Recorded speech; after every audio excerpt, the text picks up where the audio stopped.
probabilidade é basicamente eu calcular, estimar o quanto um determinado evento possa acontecer baseado no que eu já sei sobre esse evento. Ou seja, se eu, nesse exemplo que a gente está discutindo, a probabilidade de eu viver até os 80 anos, claro que eu vou passar disso se Deus quiser. A gente considera o meu histórico de saúde e baseando, por exemplo, no meu histórico de saúde, eu poderia estimar a possibilidade de eu estar vivo até os 80 anos. E o nível de acerto que eu vou ter vai ser X. Quando eu considero as doenças dos meus parentes, né, vocês vão de convir que eu consigo estimar com melhor precisão. Com melhor precisão. Por exemplo, se eu considerar o que a gente já discutiu, média com que meus antepassados faleceram, é mais uma informação.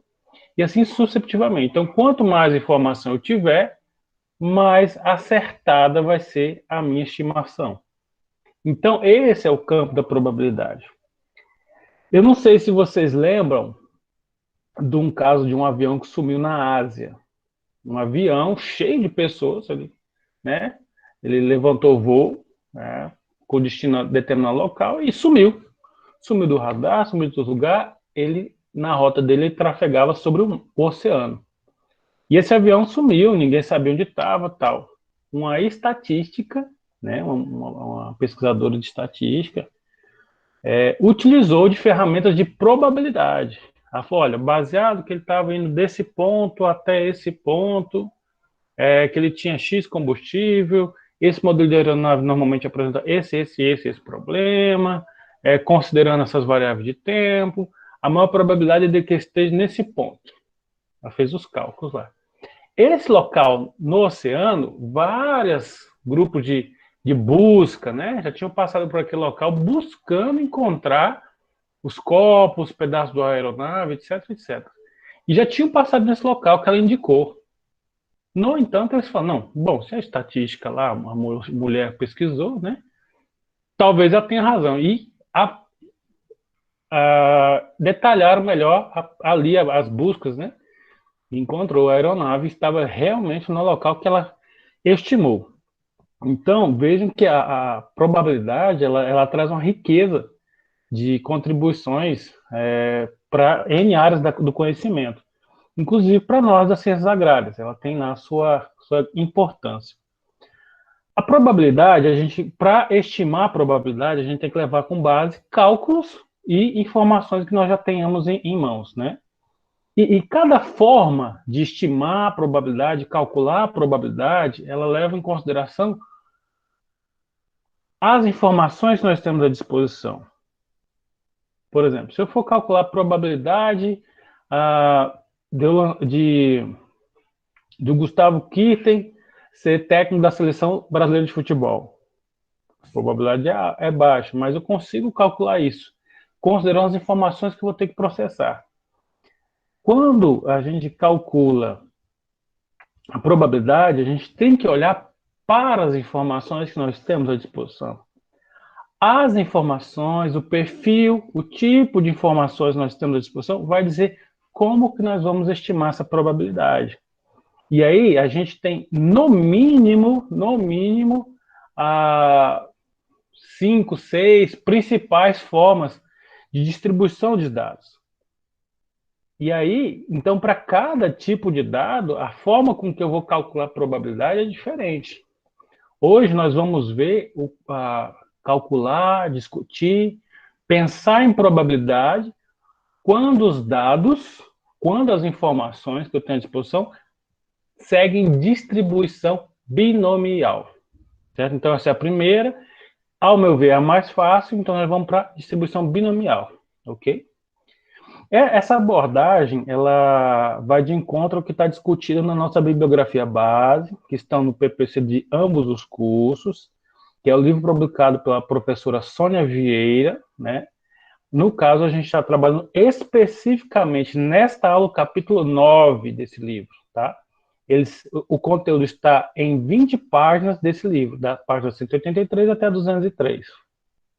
Como já passado para vocês. Acho que vocês conseguiram ele aí em PDF, se nem todos, alguns colegas conseguiram.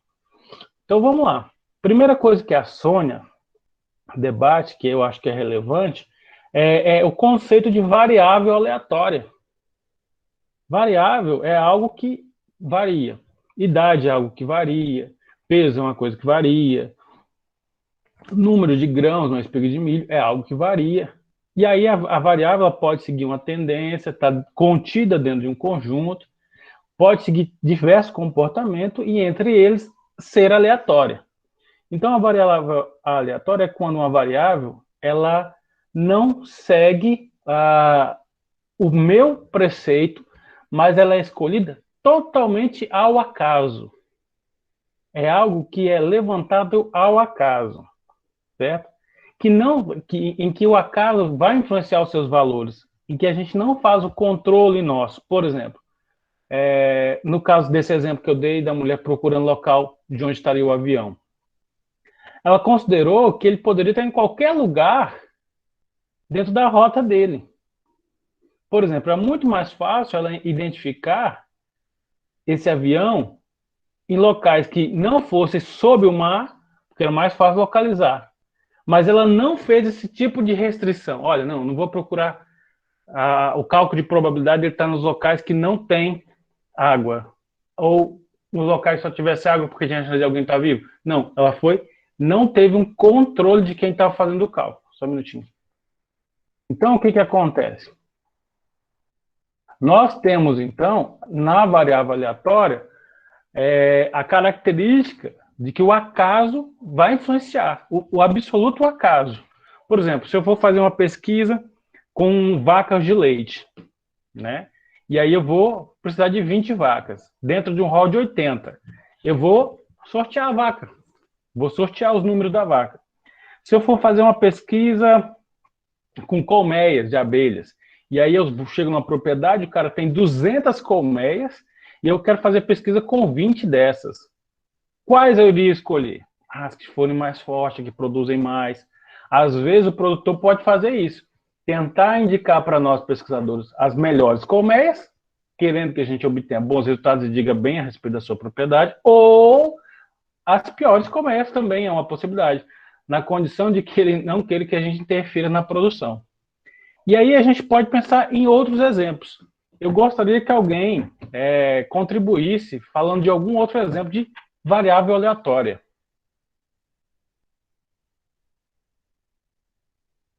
Gabi, você está online? Deixa eu ver aqui, acho que ela não está online. Pode fazer também. Oi, alguém está falando? Quem quer? Sim, estou online. Oi, Gabi. Pega aquela lista lá da galera, por favor. Só um momento. Tá. Se por acaso alguém não se voluntariar, a gente vai lá e incentiva, né? Alguém já estava falando? Sim, eu ia dar um exemplo. Por exemplo, né, na plantação, a gente pode fazer uma variável aleatória com base na irrigação, né? Uhum. Qual seria o melhor horário para estar irrigando a plantação? Aí, com base nas plantas que crescessem mais, poderia fazer essa seleção. Entendi. Aí, no caso, para ser aleatório, quem está falando? O Marcelo. O Marcelo, nesse caso aí, para nós dizer, bom, eu entendi seu exemplo. Né? Eu vou testar o melhor horário para me fazer irrigação. Isso. E aí a gente tem pelo menos 24 horas do dia, né? Vamos pensar assim, para a gente simplificar. E aí, o que colocaria essa variável como aleatória, Marcelo? Porque a partir desse horário, né, da irrigação, algumas plantas iriam crescer mais, outras menos. Algumas também em questão de produção, poderia produzir mais e outras menos. Olha, Marcelo, nesse caso aí, bom, a gente teria lá... Pronto. Oi, só terminar aqui com o Marcelo, só para mim deixar isso claro, né? Correto. Hora se torna uma variável nesse contexto. Hora é uma variável. No caso de irrigação, eu sei que à noite alguns produtores têm desconto no valor da energia que é consumida nas bombas de irrigação. Então, eu poderia querer fazer irrigação à noite, o que economicamente é muito interessante. Quando eu restringo o horário de irrigação para o período noturno, eu já vou fazendo um tipo de controle local. Ele já vai perdendo a aleatoriedade. Nesse exemplo seu, Marcelo, se eu fosse trabalhar com algo absolutamente aleatório, em que meu objeto de investigação é o melhor horário para irrigar, aí eu não restringiria períodos. Eu falaria, olha, pego 24 papeizinhos de 1 até 24, sorteio 3 horários, vamos dizer assim, e eu testo a irrigação nesses horários diferentes. Isso é muito hipotético, tá, gente? Porque, no final das coisas, irrigar à noite vai fazer muito mais sentido, tanto para a fisiologia das plantas, quanto para a economia do sistema de irrigação. Mas, dentro do exemplo estatístico, seria isso. Seria eu não escolher o horário que é preferido. Por exemplo, eu sei que eu tiro o leite de manhã, eu estaria folgado das 9 da manhã às 12. Ah, eu vou testar esse horário. Então, já não é tão aleatório assim. Alguém mais ia falando? Era eu, professor Gustavo. Ô, Gustavo. Sim, pois não? E a gente pode fazer, né, também sobre adubo, adubação de plantas. Pode sim. Aí, no caso, Gustavo, vamos pensar aqui. Adubação de planta também, a gente pode trabalhar variáveis aleatórias. Por exemplo, se eu vou testar a adubação em quadrado de 5 por 5 dentro de uma propriedade que tem 200 hectares. Aí, eu vou escolher os quadrados que eu vou fazer o meu teste. Aí, normalmente, a gente pode querer conscientemente ir para os melhores lugares, ou às vezes, eu digo até o seguinte, você até na boa fé, mas seu subconsciente, e você fala assim, não vou escolher os melhores, vou escolher qualquer um, mas no seu subconsciente você acaba escolhendo. Então, isso não é aleatório. O correto é você pegar toda a área, dividir e sortear. Certo? Vamos olhar aqui para frente, pessoal. Ó, esse é um vídeo. O áudio sai para vocês, não? Não. Né?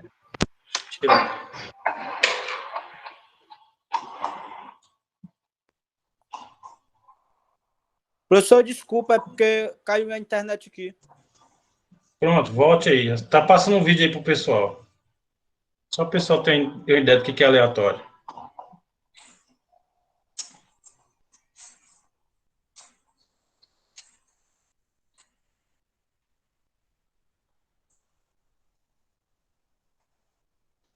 Eles coletaram um pouco de solo ali, né? Sai com a caminhonete. Estão numa plantação e vão procurar o quê? Um outro local para coletar solo.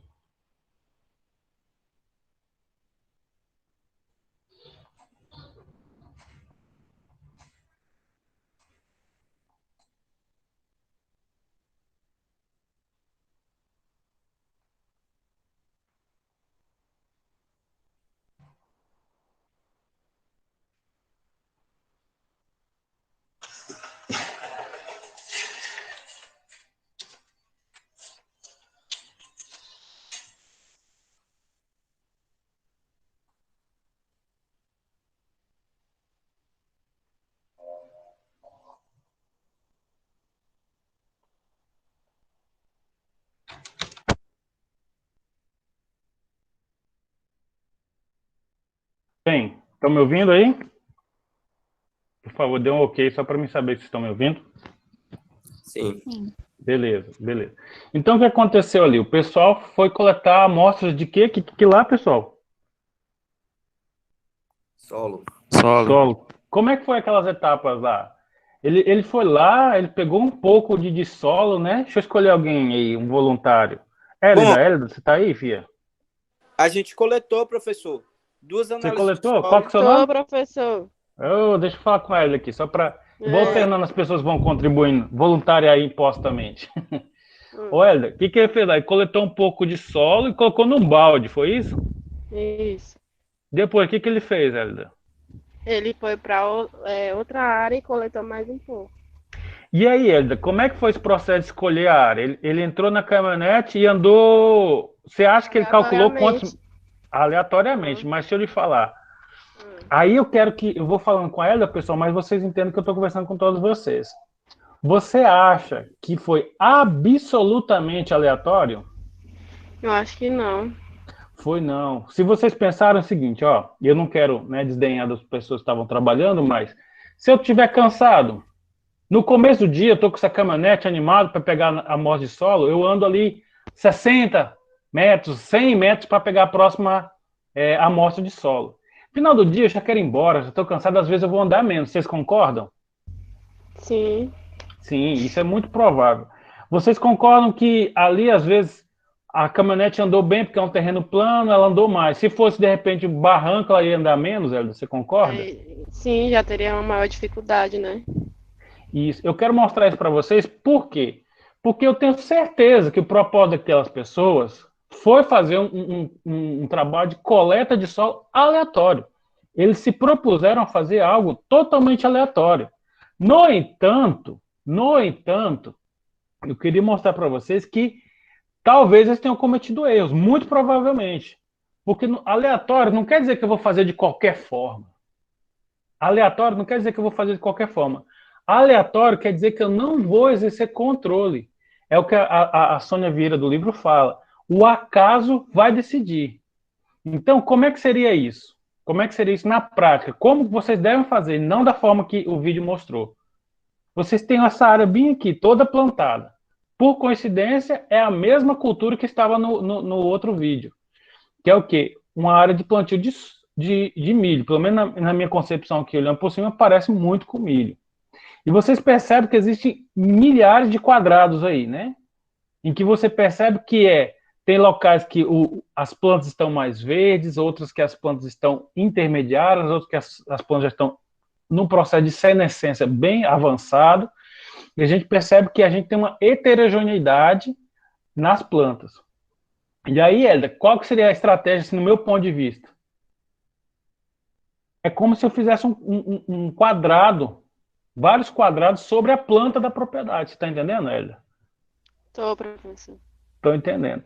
Então, Elda, o que a gente fez aí? Ó? A gente fez, vai lá, vamos pegar a amostra solo de um determinado local, pensando que a gente está em condição de experimento, que a gente vai rodar uma estatística. O que a gente faz? A gente divide. A gente que colocou número, Elda, de 1 até, que número? Até 40 e... Até 49. Mas eu poderia colocar coluna A, B, C, D, E, F. Eu poderia colocar, enfim, o símbolo que eu quisesse aqui.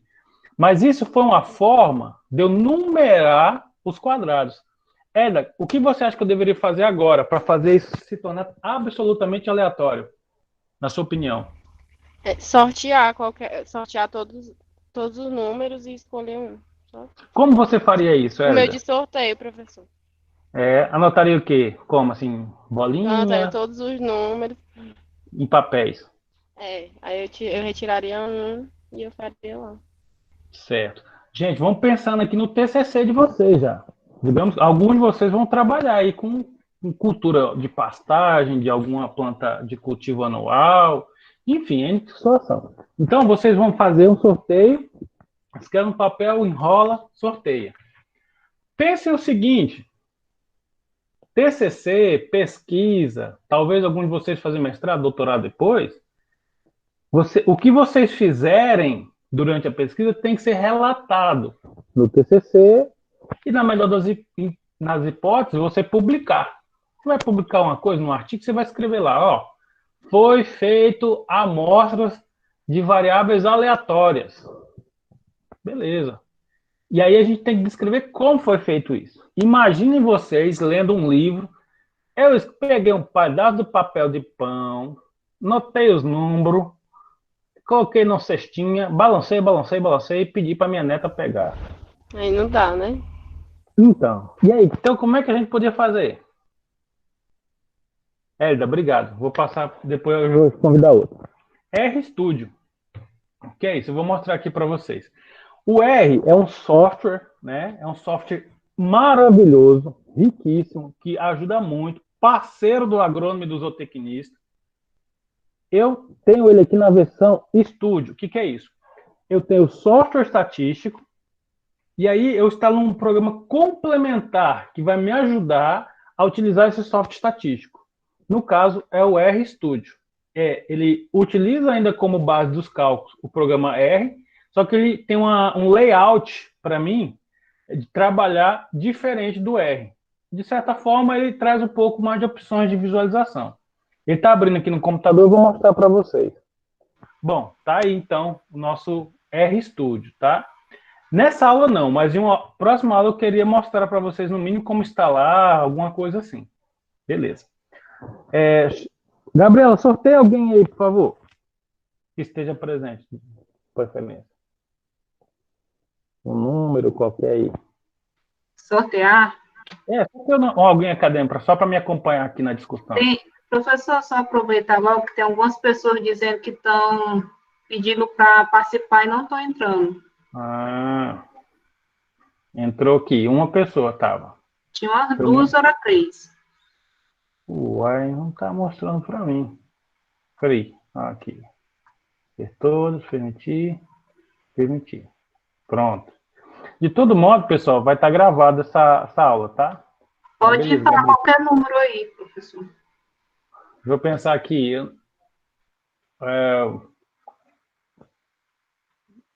3. Maria Eduarda. Pronto, Maria Eduarda. Duda. Opa! Vamos lá, Duda. Olha esse bicho aqui. Esse bicho é bonito, não é?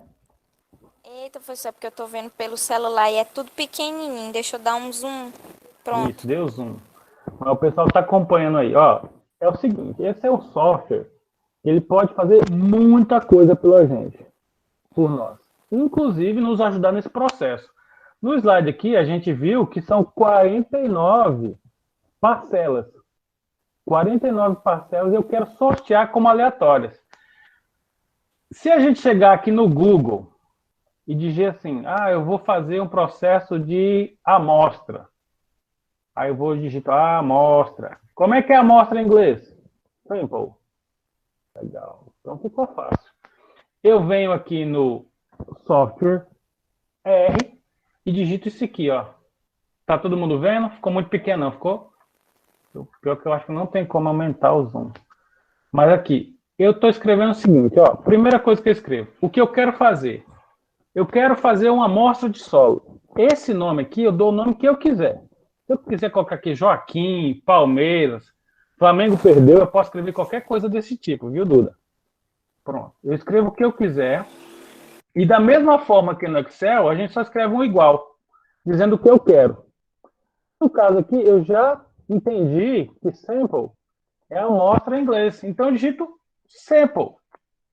Quando eu for digitar sample, eu vou mostrar para vocês aqui. Ó. Eu estou só digitando sample. Ele faz a leitura do que eu estou querendo digitar e me dá opções para me escolher. Se eu terminar de digitar, ele vai selecionar sample. Mas eu posso vir com o mouse também e clicar aqui, sample. Então, sample é um pacote que alguém desenvolveu, colocou no R, e eu posso usar. Para quê? Para sortear. Então, se eu pegar, eu vou usar o pacote sample. Se eu vir aqui no menu de ajuda e digitar sample, ele vai me dar o quê? O nome do pacote. Ó. Ele chama ó, sample, random samples and permission. Random é aleatorizar. Obter amostras aleatórias e mudanças nessas mesmas. Então, o que ele me descreve é um pacote que está escrito em inglês, né? Obviamente, porque é a língua mais importante. E aqui ele me dá a sequência de informações que eu tenho que disponibilizar para o software. Então, o que eu disse aqui? Eu disse sample. Sample. O que eu vou dizer agora? X. X seria o seguinte. A variabilidade que eu quero sortear. Eu quero sortear números entre 1 e 49. Professor, se eu tivesse lá 200 parcelas no meu experimento. Então, você coloca aqui. Números que vão de 1 a 200. Se, por exemplo, eu tenho uma fazenda e eu sorteei lá e está toda organizada a fazenda, tem 100 parcelas, mas vou coletar amostra de solo só da 30 até a 39. Aí eu diria aqui, ó, quero que você sorteie da 30 a 39. Entende? Então, aqui ele me dá a opção de escolher para quem eu vou sortear. No caso, eu coloco 2,49, que é a amplitude que eu quero sortear. Aqui dentro. Size é quantos números eu quero sortear. Por exemplo, no caso de uma amostra de solo, vai muito em consideração as condições do relevo. E aí a gente pode ter mais amostras de solo ou menos amostras de solo em função do relevo. E outras variáveis que a gente considera, como vegetação também. Aqui, a título de exemplificação, eu estou fazendo o quê? Um sorteio dos números que vão de 1 até 49 e eu quero escolher 10 números. Duda, 10 números. Tá me ouvindo? Tô. Duda, replace. O que é o replace? Você que é uma menina antenada no mundo digital, você vai saber me falar o que é um replace.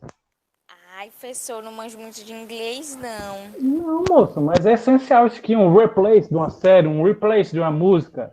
Ah, tá. É repetir. Isso. Eu ia falar repetir, mas eu ia falar outro nome. É por aí. Às vezes a gente usa outras palavras no português, né, mas seria isso.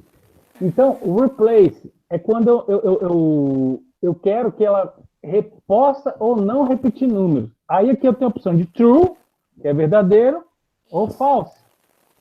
Seria falso, entende? Então ele vai criar teste para os objetos lógicos baseado nas constantes lógicas. Então aqui no caso eu posso querer que ele repita ou não. Eu vou querer que ele não repita. Então eu não quero que ele mantenha a opção replace. Eu vou apertar para o R, rodar o que eu estou pedindo, eu só escrevi. Eu aperto até Ctrl e o Enter. Pronto. Ele gerou um objeto, ó, vocês podem ver aqui embaixo, chamado sample, sorteando de 1 a 49. Eu vou até apagar aqui e fazer de novo. Ó, Ctrl Enter. Ele sorteou vários números. E aí, se eu digitar o nome desse objeto de novo e dar Ctrl Enter, ele vai mostrar quais números ele sorteou. Ele sorteou o 43, o 11, o 7, o 5, o 18, o 40, o 12, o 8, o 22 e o 31. Pronto. Então, quando vocês forem escrever o TCC de vocês, e quem for fazer experimentação, vai fazer o sorteio como, Duda? Oi, professor, é porque a ligação cortou. A Vamos chamada lá. cortou. Se vocês forem fazer o TCC e nesse processo vocês forem fazer experimento em que vocês possam trabalhar com amostras de variáveis aleatórias, vocês vão fazer o sorteio como? A gente Utilizando vai o software. Isso, o software R. Especificamente, vocês podem usar a função sample. E isso aqui, quantas vezes você apertar, ó, pedir para gerar de novo, ele vai dar outros números. E, professor, ele é parecido com aquela mesma função do, como é que posso dizer, do Excel, né? Que você coloca os dados e pega direitinho, aí vai, dá um enter, ele calcula tudo na hora, né? Sim. Aí, o que eu vou comentar com vocês? Em estatística, é muito comum a gente usar Excel. Eu uso Excel recorrentemente. Ocorre que, num caso desse aqui que eu estou dando exemplo para vocês, de escrever um TCC, de fazer uma pesquisa, de escrever um artigo, aí a gente não pode usar Excel. Porque o Excel a gente erra muito facilmente nele. Essa função aqui, sample, se eu não colocar essa primeira informação aqui, ele deu erro. Então, por isso que o R tem mais credibilidade. Porque se a pessoa não souber o que ela está fazendo, ela não consegue fazer. É um divisor de águas. Bom para a maioria dos casos. Então, se eu pedir para ele sortear aqui, por exemplo, 20 números ao invés de 10, ele sorteia 20 números, eu aperto para ele mostrar, ele me mostra aqui 20 números escolhidos absolutamente aleatório. Então, aí você sorteou aqui, volta aqui para o seu material, aí você seleciona aqui quais dessas parcelas você vai utilizar no seu experimento. Certo? Então, isso é ser aleatório. Duda, obrigado. De nada. Variáveis aleatórias, elas podem ser numéricas, podendo ser discretas ou contínuas. Variáveis aleatórias podem ser numéricas, são sempre numéricas, podem ser discretas ou contínuas. Atenção nisso aqui, ó. Quando eu falo quantitativo e qualitativo, eu estou falando de coisas diferentes. Gabriela, outro nome, por favor. Por favor, Gabriela, alguém que não tenha sido sorteado naquela outra aula, para poder contribuir nessa? Sim. Qualquer uma escolha, por favor. Dilke Dilke, tá aí? Rodrigues. Dilke? Acho que estava. Eu acho que ele deu entrada aí. Estou sim. Ô, Dilke, tudo bom? Tá bom. Dilke, você sabe diferenciar algo que seja quantitativo e uma variável que seja qualitativa? Salvo me engano, a palavra por si só diz, né? Quantitativo dá a ideia de quantidade, qualitativo de qualidade. Perfeito, viu? Exatamente isso, porque quando eu falo de quantidade, eu estou falando de números. Quando eu estou falando de qualidade, por exemplo, vou fazer um estudo aqui e vou avaliar qual o tom de amarelo das minhas espigas de milho. Cor não é algo que você possa contar.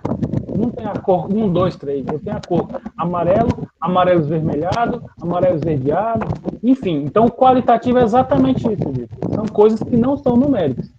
E quantitativas são as coisas que são numéricas.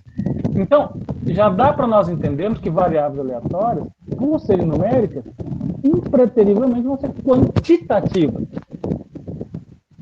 Mas, dentro das quantitativas, a gente ainda tem outras divisões, que seriam o seguinte: as quantitativas de ordem contínua e as quantitativas de ordem discreta, que também são diferenças. Ambas são numéricas. A discreta, ela trabalha com números finitos e enumeráveis. Entre outras palavras, são números inteiros. Deixa eu perguntar uma coisa aqui para você, Gil. Peso de alguém. O peso, que pode ser 61,5, pode ser 62,300. Seria discreto? Seria enumerável? Sim. Então, na verdade, é algo que eu gostaria que tivesse muito claro. Se não... A outra pessoa vai entrar. Chegou agora sua mensagem, Gabi, ainda está tendo... Tem alguém com o áudio ligado, está muito ruim o áudio está saindo aqui. Dilke, obrigado, viu? Pode ligar o áudio, por favor. Ok. Então, aqui, só retomando aqui. Então, a variável que ela é numérica, quantitativa, ela pode ser discreta ou contínua. A discreta são valores inteiros. Por exemplo, se eu perguntar para vocês, quantas fazendas o seu Dilke tem? O seu Dilke vai falar que tem 1, 2, 3, 4, 5 fazendas. Não tem a pessoa que tem 4 fazendas e meia. Até poderia ter, mas aí já não seria o caso. Tem 4, 5 fazendas. Filhos, se eu perguntar, Dilke, você tem quantos filhos? Vai falar 2 filhos. Enfim, são números inteiros. Então, isso são números discretos. Pensa que o discreto ele tem menos valores, ele não tem nenhum valor após a vírgula. Ou ele vai de 1 a 9 ao infinito, mas dentro de números inteiros, que são contados. Eu posso contar. Por exemplo, sacas de milho, eu posso contar que são 500 sacas de milho. E assim sucessivamente. A variável quantitativa contínua já permite números que não são inteiros.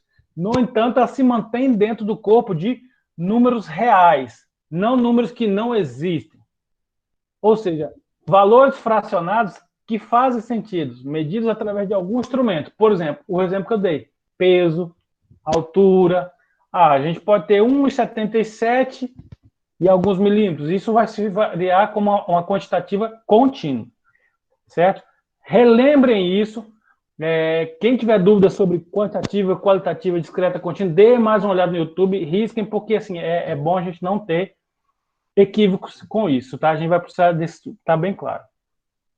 Bom, então lá dentro da página 186 do livro da Vieira, ela trabalha, por exemplo, variáveis aleatórias binárias, que trabalha basicamente com isso aqui, ó. O que é isso, pessoal? Tem um bebê, que nesse caso aqui simboliza a vida, e tem uma ilustração do que seria uma lápide, né? Que ilustra a morte. Então, essas são duas condições, vivo ou morto. E aí eu posso avaliar isso. Por exemplo, eu considerar... Agora a gente está em campanha de vacinação contra a febre aftosa aqui no estado do Piauí. Estima-se que 90% do rebanho, que são mais ou menos 3 milhões de cabeças, sejam vacinadas. Ou seja, a própria Agência de Defesa Sanitária espera que 10% do rebanho não receba a vacina. Se nós fôssemos fazer um estudo com esses rebanhos que não vão receber a vacina, nós encontraríamos parte desse rebanho que continuaria vivo, assim como esse bebê, e talvez algum animal que tenha vindo a óbito, morto. Percebam que não é previsto eu encontrar uma vaca meia morta, uma vaca walking dead, né? Isso não existe nessa situação. Eu só tenho o resultado, ou está vivo ou está morto. Outro exemplo, vou avaliar as pessoas que, por acaso, pegaram chuva, a última chuva. E aí eu vou observar o seguinte, quais pessoas estão saudáveis e quais estão doentes. E aí, então, eu tenho claramente a situação, como dessa pessoa que está em pé aí, na ilustração, que está viva, como também a ilustração dessa pessoa, dessa cara que está aparecendo aí, que está doente. Certo? Então, são duas condições. Assim, eu também tenho somente duas situações, ou sucesso ou fracasso. Quando eu tenho esse tipo de comportamento das informações, vivo ou morto, doente ou saudável, sucesso ou falha, outras situações, certo ou errado, ganhei ou perdi, né? Não tem a opção de ficar meio perdido e meio, enfim, né? Aí a gente tem um tipo de comportamento específico nessas informações. O que vai me permitir observar a probabilidade, calcular essa probabilidade, usando uma forma específica. Ou seja, quando eu tenho uma variável aleatória binária, é quando eu tenho essa situação. Somente dois eventos e mutuamente exclusivos. O que é isso? Por exemplo, se eu estou estudando agora, hoje, as pessoas que estão saudáveis e as que não estão, eu tenho um resultado. E eu não tenho como dizer que a pessoa está saudável e também está doente. É diferente de eu estivesse avaliando a pessoa que estivesse, por exemplo, com dor de cabeça e dor na barriga. A pessoa poderia ter essas duas coisas. Então, não seria binário. Entende? Então, binário é quando eu tenho dois resultados, dois eventos, e que são mutuamente exclusivos. Ou eu tenho um, ou eu tenho outro. Nunca os dois. No caso, na estatística, a gente utiliza a seguinte nomenclatura: sucesso ou fracasso. E aí, então, eu tenho um exemplo aqui para a gente discutir, né? Acho que é a própria Sônia que traz esse exemplo. Imagine que eu estou com a moeda aqui na minha mão, imagine. Eu jogo ela para o alto, pego, olho se é cara ou coroa, jogo de novo, olho se é cara ou coroa, jogo uma terceira vez, olho e jogo a minha quarta vez. E olho se ela deu cara ou coroa, né? Bom, se eu jogo então essa moeda 4 vezes, qual a probabilidade de sair cara? Bom, professor, aí é complicado. Não dá para ter certeza.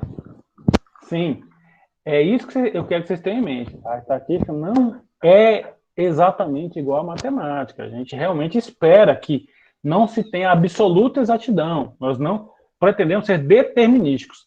Ao contrário, nós queremos fazer estimações. Mas dá para mim ter uma estimativa. Para mim fazer uma estimativa, nessa circunstância, jogar 4 vezes a moeda e sair cara, eu tenho que considerar o seguinte: qual é o meu N? Qual que é o meu N? E aí, a primeira coisa que a gente pensa é, bom, eu tenho vários N's. Um dos meus N's é, por exemplo, jogar a primeira vez, não sei se vocês conseguem acompanhar aqui, deu cara.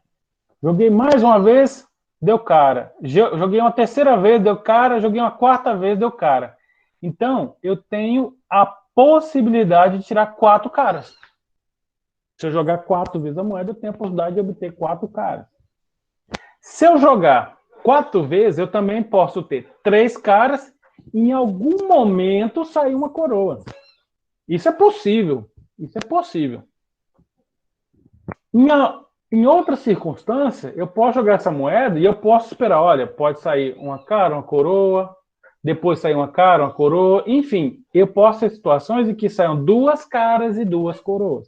Isso é diferente dos outros cenários que eu vi. Um outro cenário, eu posso jogar a moeda 4 vezes e, por acaso, sair 3 coroas e uma cara. O que não é a mesma coisa dos outros cenários anteriores. É diferente. E, por fim, eu posso jogar e jogar as 4 vezes darem coroa. Isso é possível? Sim. São possíveis. São 4 cenários aqui, 5 cenários possíveis. Ocorre que a ordem com que ela vai ser sorteada vai desdobrar em mais cenários possíveis. Falando de N, o que seria meu N aqui? Gabriel, sorteia outro acadêmico, por gentileza. Wallace. Wallace, câmbio. Oi, Ô, eu. Wallace, como é que vai? Bem, Que bom. Wallace, qual o valor de N que você acha? Não está valendo nota, eu só quero a participação de vocês, tá, gente? valor de N, Uhum. 4. Perfeito, Wallace. Por quê? Eu vou jogar 4 Porque- vezes essa moeda. Exatamente. Então, cada vez é uma chance de sair cara ou coroa. Wallace, e aí, o X? Agora você O X, pegou. Wallace, eu vou até te interromper, porque assim, é demais ter exigido o X. Legal, Vai lá. parabéns, você acertou o N. O Valeu. X é o seguinte, quando se faz um cálculo lá no ensino médio, você lembra de matemática, e a matemática que vocês fizeram agora até na faculdade também, o X sempre é o quê? O valor que se quer encontrar, não é isso? É o valor que se quer encontrar. Por exemplo, x igual a y menos 2b, 4, enfim. O x vai ser um valor a ser encontrado, baseado no valor que eu já tenho. Nesse primeiro cenário aqui, o meu x é 4. Uau, você está online ainda aí um pouquinho? Sim, ok. E aí, Wallace? Por que você acha que esse valor de x seria 4?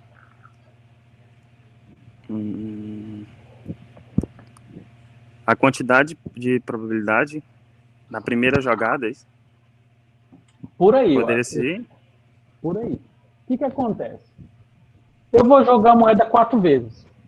Aí eu escolhi cara, estamos jogando futebol, eu e você, Wallace. Cada um de um lado do campo. E eu sei que o sol vai pegar mais de um lado. Eu quero ganhar o cara ou coroa para me escolher o lado que pega menos sol. Então, nesse momento, eu escolhi cara e o meu objeto é cara. Então, o x é igual a 4. Agora, Ok. se por acaso eu quisesse, nós estivéssemos jogando à noite, que tanto faz o lado, Palmeiras ia ganhar de São Paulo de qualquer jeito, e eu queria começar com a bola para já fazer um gol de começo, o que eu ia escolher? Coroa. E aí, se o meu interesse fosse na coroa, o valor de x aqui, ó, já iria mudar. Então, Ele o valor diminuíram, de né?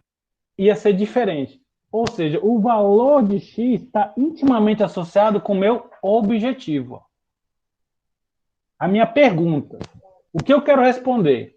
No caso, a probabilidade de sair cara. Então, eu considero quantas caras eu posso ter, aí o meu x é 4. Entende? É isso, Alex. Obrigado. Vou passando para outras etapas. Nada. Então, pessoal, como vocês já perceberam, a primeira linha aí, eu vou calcular a probabilidade para 4. Sai 4 caras. Na segunda linha, a gente tem a possibilidade de sair 3 caras, em que o x, então, assume uma probabilidade de 3. E assim sucessivamente. De forma geral, então, o que eu quero que vocês... Quem tiver caderno aí por perto, eu dou a dica, anotem isso. Quanto técnicas vocês utilizarem para memorizar isso, melhor. N representa o número de tentativas. Como o Alisson conseguiu acertadamente interpretar aqui, é o número de vezes, por exemplo, que eu vou jogar a moeda. E X é o número de sucessos. O sucesso, nesse exemplo, é obter cara. E aí, ela pode variar ao longo do cenário. Vamos desdobrar esses cenários aqui. Bom, então, eu posso jogar a moeda 4 vezes e sair uma vez cara. E as outras 3 vezes sair coroa. A cara pode sair na primeira vez que eu joguei. Joguei, deu cara, todas as outras darem coroa. Isso é possível. Né? Perfeitamente possível. Assim como eu posso jogar a primeira vez e sair coroa, a segunda somente sair cara e as outras sair coroa. Isso é possível. E percebam, eu estou falando de cenários diferentes em que não se repetem. Aconteceu diferente do primeiro, mas que tem uma cara no meio da conversa. Assim como eu posso sortear a cara na terceira opção E eu posso também obter a cara somente na última lançamento da moeda. Então, são cenários distintos, todos tendo uma vez sendo eu ainda posso ter duas caras. E aí são mais cenários prováveis. Eu posso ter duas caras, depois vir duas coroas. Isso é uma forma de ter caras. Assim como eu posso ter os dois últimos lançamentos e obter a cara. Da mesma forma, eu posso obter uma cara, vir duas coroas na sequência e percebam. Em todas essas circunstâncias, eu estou lançando 4 vezes a moeda e eu posso ter situações diferentes. Estou tentando enumerar todas as situações que podem acontecer. Para me ver quais condições. E todas eu consigo ter a mesma situação. Não se repetir no cenário. Essa última que eu virei, cara, coroa. Ainda eu poderia ter coroa, cara, que é diferente. E aí, só para vocês terem uma ideia, cenários com 4, com uma cara, eu tenho 4 cenários possíveis. Cenário com 2 caras, eu já tenho 1, 2, 3, 4, 5, 6 cenários possíveis. E da mesma forma, eu tenho cenários em que pode haver 3 caras. Como seria isso? Eu teria coroa na última, coroa na primeira, coroa na terceira, coroa na segunda. Em todas essas situações, eu vou obter 3 caras e uma coroa.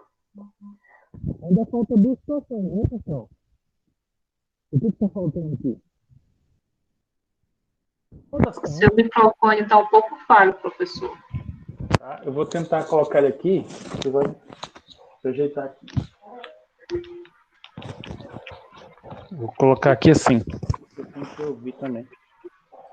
Se você falar, beleza, melhorou um pouquinho? Sim. Beleza.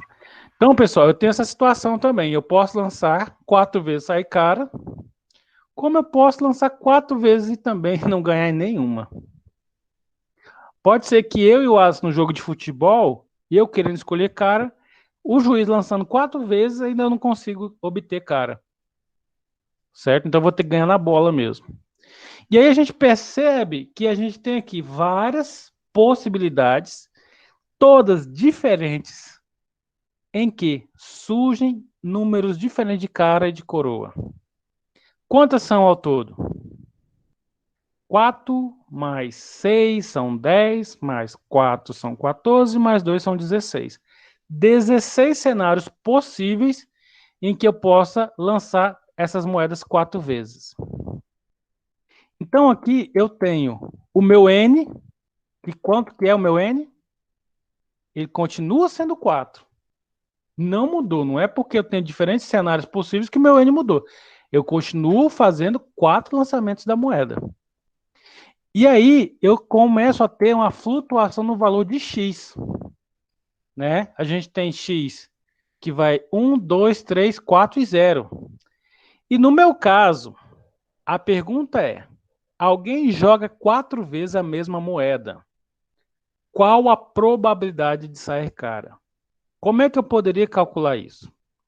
Eu poderia calcular a probabilidade de sair uma, a probabilidade de sair 2, a probabilidade de sair 3, a possibilidade de sair 4, ou, nesse caso, com muita atenção no texto, eu não digo a quantidade de caras que precisa sair. Eu digo que simplesmente tem que sair. Então, essa aqui atende esse pedido. Essa daqui também atende, porque se sair uma cara, está valendo. Essa aqui da mesma forma. Este, então, com certeza atende o que está pedindo. Saindo 4 caras, com certeza atende que saiu pelo menos uma cara. Qual que é o cenário em que não atende esse pré-requisito aqui dessa pergunta? O último. Então, esse é o único cenário em que não há caras. Se eu tenho 16 cenários possíveis e que somente um não atende o que eu estou solicitando, eu tenho 15 cenários que atendem dentro de um rol de 16. Então, dentro de um rol de 16 avos, eu tenho 15 que são favoráveis ao que eu estou querendo. que atende o que eu estou requerendo. Então, vocês vão de convir comigo que é muitíssimo provável que eu obtenha pelo menos uma cara. E aí eu falo uma aqui, estou explicando, mas eu quero que vocês entendam isso.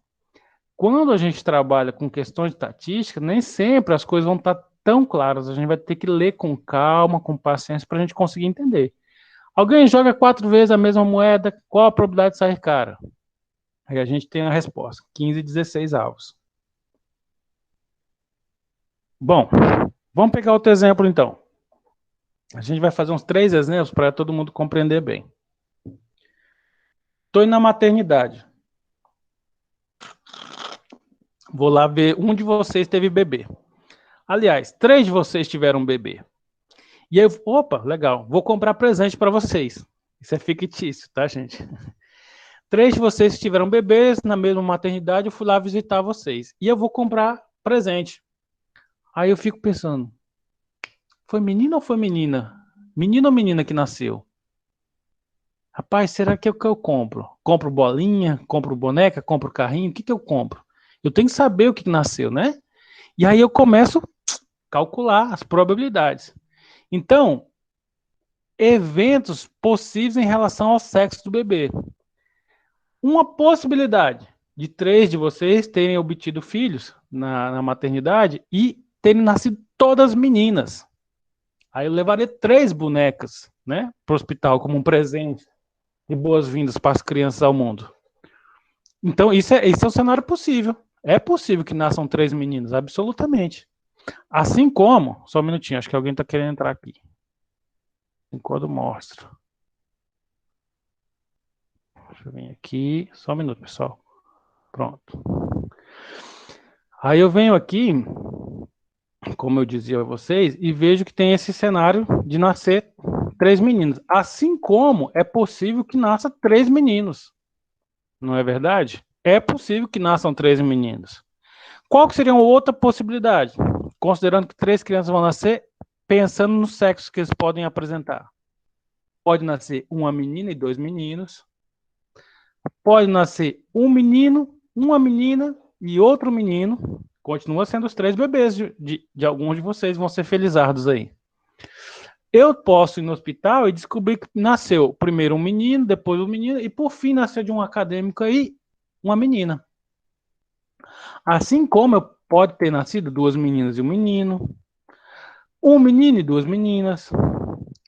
Assim como uma menina, um menino e uma menina. Percebam, são aqui 8 cenários absolutamente possíveis, né? Dentro do que a gente está vendo. E que todos esses 8 aqui que a gente está olhando, nenhum se repete. São os 8 cenários que podem acontecer. Se eu for no hospital, visitar 3 de vocês que ganharam o neném, podem nascer nessas ordens em função do sexo dos bebês de vocês. Certo? Vamos continuar, então. Pensando nisso, bom, a gente viu que é possível nascer todos meninos. Então, a gente vai usar essa nomenclatura aí, XY, né? Porque é o 23º par de cromossomos da espécie humana. Ele é um XY, né? Que vai, quando é selecionado o espermatozoide XY, vai nascer um menino, né? E aí a gente pode, que é esse símbolo aí. Então, se eu tenho interesse em saber o número de meninos para me saber quantas bonecas eu levaria, eu poderia pensar que, olha, pode ser que nasça 3 meninos. E nessa situação em que o meu interesse é levar bonecas, o meu X é 0. Olha, vou repetir. Vou lá visitar vocês, estou com 3 bonecas dentro do carro e vou dar presente só para as meninas. Os meninos não. E existe a possibilidade de nascerem 3 meninos. Nessa situação, e se eu tenho o presente só bonecas, eu não vou dar presente. Então, o meu valor de X é 0. Aí eu escrevo da seguinte forma. P, sendo X igual a 0, aí a gente pensa, olha, o primeiro parto foi às 7 da manhã, nasceu um menino. O segundo parto foi às 7h30 da manhã, nasceu outro menino. Nasceu outro menino. E depois, umas 8h20 da manhã, nasceu mais uma criança e também era menino. Essas são possibilidades. Eu posso escrever, e aí a autora do livro escreve dessa forma, que. O que aqui está representando os meninos. Então, nasceu meninos, eu escrevi X, Y, e aqui ela pode representar como que. Então, numa situação em que eu estou considerando que X vai ser igual a 0, eu intrinsecamente tenho um resultado que a probabilidade é Q 3 vezes. Ou como a gente faz, Q elevado ao cubo aqui, mas na verdade são Q 3 vezes, porque são 3 Qs.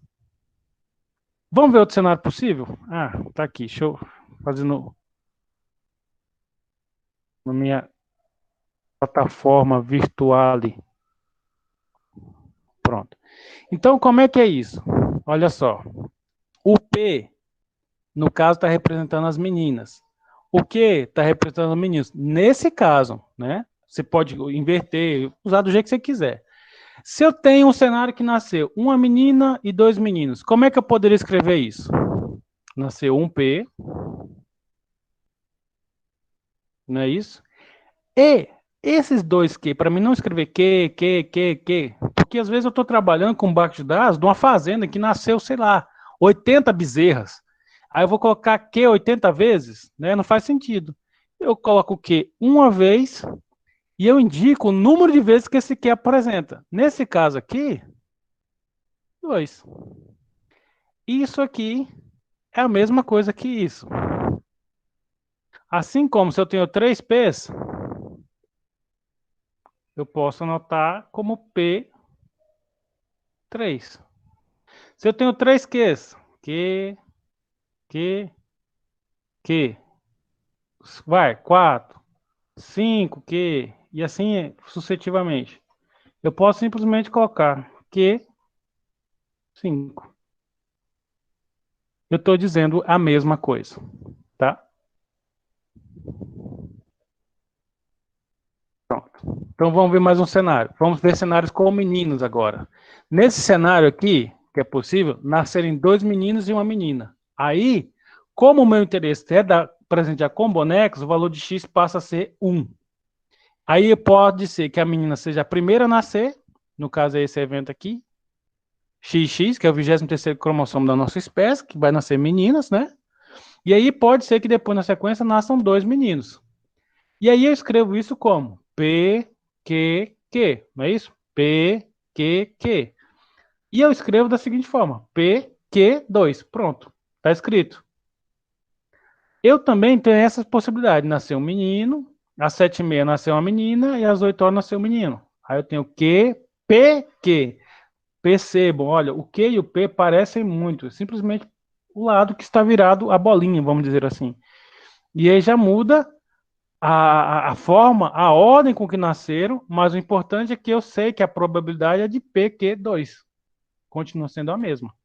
Porque é a possibilidade em que nasce 2 meninos, que é o Q, e uma menina. E existe o outro cenário que a menina pode ser a última a nascer, mas é uma menina. Resumidamente, eu escrevo ela então o seguinte. Num cenário em que X é igual a 1, eu tenho que ter... eu tenho 3 vezes isso acontecendo, né? Esse cenário e esse cenário, em que nasce uma menina e 2 meninos. É uma forma bem menor de se escrever isso tudo aqui. Todas essas 3 linhas estão resumidas nessa parte aqui. Uma probabilidade de X sendo 1, sendo o meu X o interesse que haja pelo menos uma menina, que haja uma menina, eu tenho 3 cenários possíveis, sendo que essa menina pode ser a primeira, a segunda ou a terceira a nascer. É o que está dizendo aqui. Vamos lá, vamos mais um exemplo. O exemplo que nasce um menino e 2 meninas, é o contrário. Nessa circunstância que o meu interesse é dar bonecas de presente, sabendo que nasce 2 meninas, o meu valor de X passa a ser 2. Porque são os casos de sucesso para o meu interesse, que é de doar bonecas, não é? Estou acompanhando o celular aqui, gente, só para ver se alguém não está pedindo, tá? Deixa eu ver aqui. Aqui. Professor, tem pessoas pedindo. Acho que já está todo mundo aí, né? Acabei de entrar. Então tá. Aí eu tenho aqui. Nasceu as 2 meninas primeiro, o rapazinho foi o terceiro a nascer. Mais uma vez, eu tenho P, Q. Aí agora, como eu tenho 2 P's, eu coloco P 2 vezes e o Q. Da mesma forma, o menino pode ser o primeiro a nascer, como pode ser o do meio. São, mais uma vez, no cenário em que meus casos de sucesso sejam 2 meninas nascendo, eu tenho 3 cenários possíveis, todos em que P nasce 2 vezes e Q 1. E aí a gente tem, como tem 3 números de meninas, se nascer 3 meninas, o valor de X é 3. Então, eu tenho 3 meninas nascendo, é P, ou seja, P3. E aí a gente for fazer um compêndio dessas situações que nós vimos com X valendo 0, a probabilidade é Q3. Com X valendo 1, a possibilidade é 3PQ2. Com X valendo 2, com X valendo 3. Isso dentro de um universo de apenas 3 possibilidades. Aliás, de um N de 3, tendo 2 possibilidades. E aí, a autora, no livro aí que vocês vão ler ao longo dessa semana, e é importantíssimo que vocês efetivamente leiam, pessoal, senão eu acredito que vocês não vão conseguir desenvolver a atividade de sexta-feira. Eles trazem uma tabela. E a tabela é essa aqui, ó.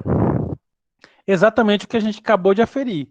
Se x for 0, a probabilidade é Q3. Se x for 1, a possibilidade é 3PQ ao quadrado, ou 2. E assim sucessivamente. Pessoal, referente a isso daqui, quem tem dúvida aí, por favor?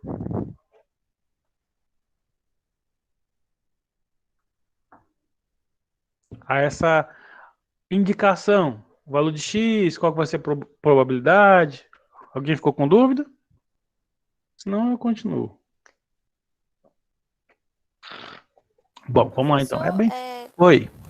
O senhor pode explicar só essa segunda aqui, essa segunda probabilidade? Essa aqui, que tem o 1 como x, é? Isso.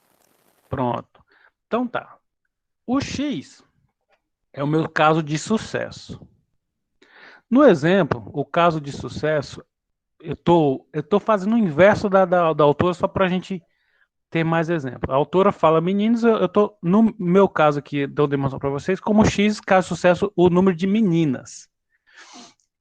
Bom, assumindo o valor de x 1, a minha probabilidade vai ser 3PQ2. Por que 3PQ2? Deixa eu vir aqui no outro sistema. 3PQ2. Vamos lá. Fazer aqui.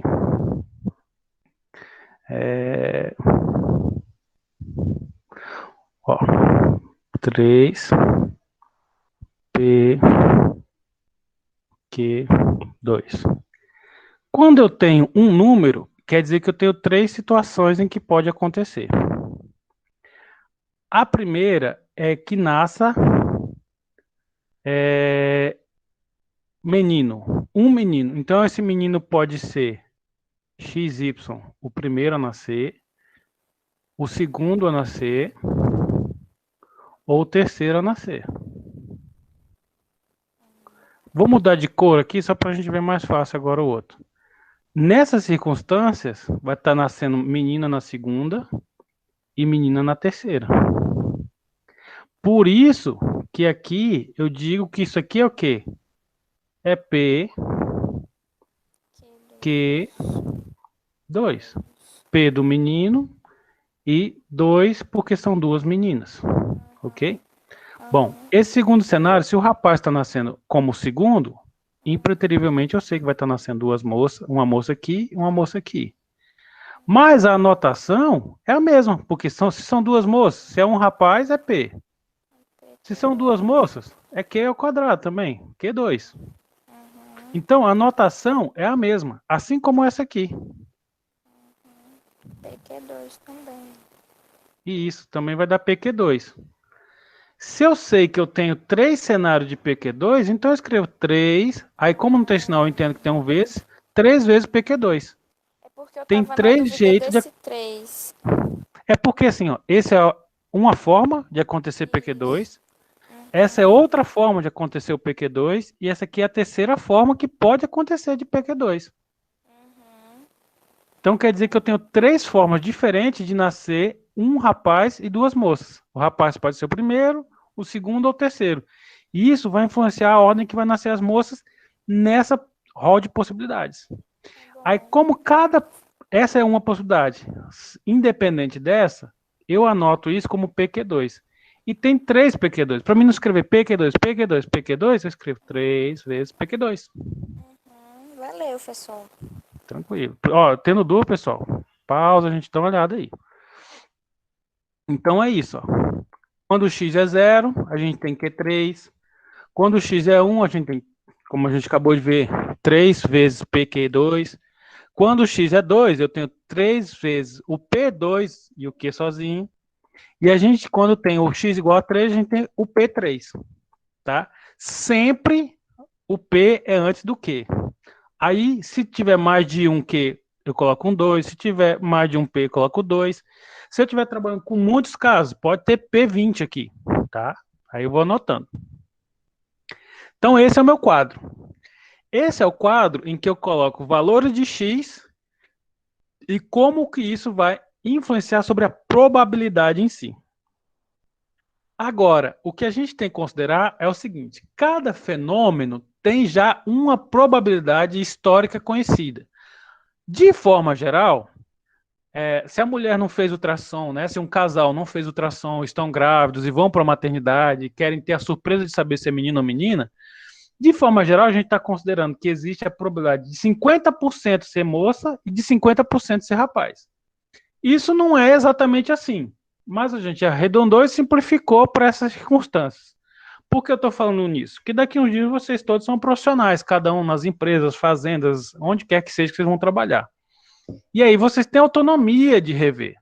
Se vocês, não é o caso, estivesse trabalhando no hospital e soubesse que em Teresina tem mais chance de nascer mulher do que homem, tipo 0,6 e 0,4. Vocês podem ajustar isso perfeitamente. Isso vai ajudar vocês a acertar mais ainda a probabilidade, tá? Então, nesse caso aqui, a gente vai fazer a seguinte anotação.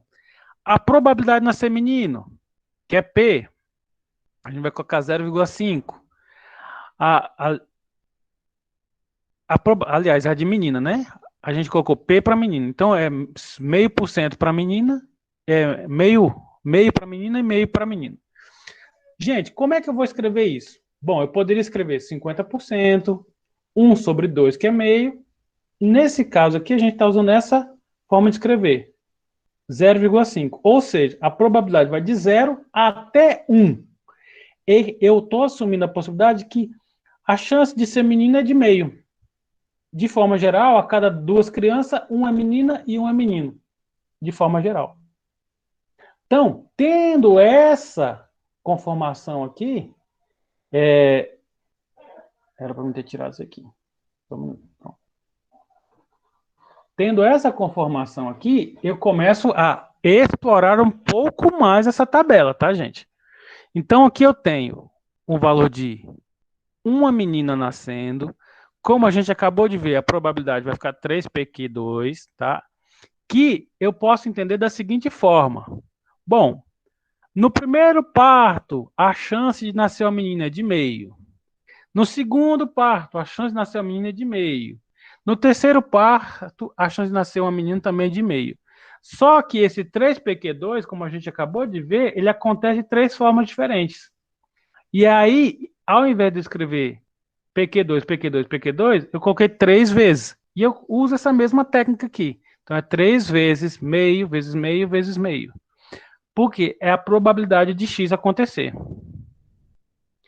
Quando eu estou trabalhando aqui, por exemplo, com a chance de que nasçam somente meninos, eu entendo que a probabilidade de X acontecer é meio. No primeiro parto, é meio no segundo e é meio no terceiro. Então, se vocês analisarem bem, é somente uma outra forma de escrever a mesma coisa. E isso pode ser simplificado, como eu fiz aqui, né? Usando 3 para multiplicar. Aliás, eu usei com base o livro da Sônia Vieira. Como eu poderia, em vez de colocar 3 vezes essa mesma coisa, eu colocar ela efetivamente 3 vezes. Não vai mudar em nada o resultado. Aqui foi só uma forma de eu simplificar isso, tá vendo? E se eu olhar, voltar aqui só para vocês verem essa animação. Se eu ignorar essa probabilidade de x, e olhar somente o quanto o valor de x influenciou nessa probabilidade de x, eu tenho uma versão simplificada. Vamos olhar ele aqui no meu processinho meus slides de riscação. Bom, eu tenho essa imagem aqui, igual está lá no slide, né? Beleza. Essa possibilidade aqui é de nascer duas meninas. Essas duas meninas podem nascer uma no primeiro parto, a outra no segundo. Pode nascer no segundo e no terceiro parto. Como pode nascer uma no primeiro e outra no terceiro parto. Todos os casos estão nascendo duas meninas. Eu escrevo de uma forma, eu faço a representação simplificada de outra forma, mas eu posso escrever a possibilidade dessa forma. Por exemplo, esse primeiro parto, qual que é a chance desse primeiro parto de ser, vou mudar de cor aqui, de ser uma menina? A probabilidade é de meio. Nesse segundo parto, qual que é a chance de ser uma menina? A probabilidade é de meio.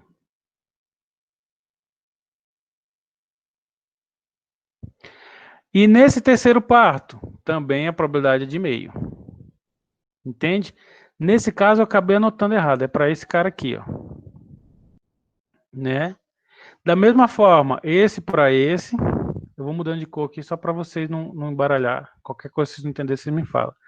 Essa probabilidade está sendo representada aqui. Essa probabilidade está sendo representada aqui.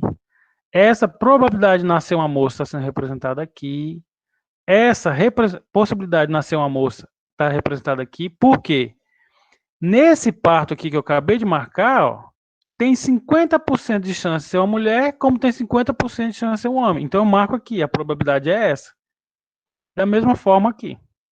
Então, no cenário em que x assumiu o valor de 2, que nasçam duas mulheres, eu tenho 3 vezes os partos e todas as 3 vezes, as 9 vezes, aliás, a possibilidade de meio, porque é uma possibilidade constante. Então, simplificando de certa forma, eu poderia escrever assim. Qual que é a possibilidade de não nascer... O que é zero? Número de meninas. Qual que é a possibilidade de não nascer nenhuma menina? A é meio, mais meio, vezes meio, vezes meio, vezes meio. Essa é a possibilidade. Qual que é a possibilidade de nascer 3 meninas? É meio, vezes meio, vezes meio. Percebam que é a mesma probabilidade. Em 3 partos, a chance dos 3 serem meninas e dos 3 serem meninos, a possibilidade é a mesma. Todos estão anotados como meio, vezes meio, vezes meios.